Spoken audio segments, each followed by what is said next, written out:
হ্যাঁ, তার আরেকটা ইচ্ছা ছিল, সে আমাকে একদিন বলছিল, মানে আমি সত্যি কথা বলতে কি সন্তান হিসেবে তার ইচ্ছাগুলো আমি পূরণ করছি এবং মোটামুটি তার 95% ইচ্ছা পূরণ করে ফেলছি। জানি না আর একটা ইচ্ছা পূরণ করতে পারবো না, যেটা উপরওয়ালার হাতে। সেই ইচ্ছাটা পূরণ করতে পারবো না কোনোদিনও। সেই ইচ্ছাটা পূরণ করার মতো সময়টা তো তাকে দেয়নি। সে একটা ইচ্ছে তার কোনোদিন পূরণ করতে পারবো না, এই এই আফসোসটাই আমার মনের মধ্যে সারা জীবন থাকবে।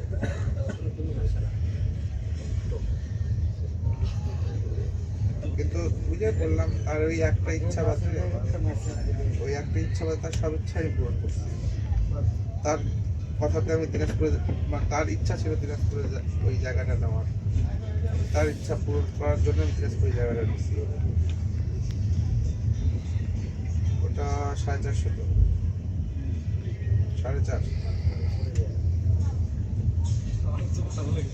তার ইচ্ছা ছিল, মানে তার, হ্যাঁ,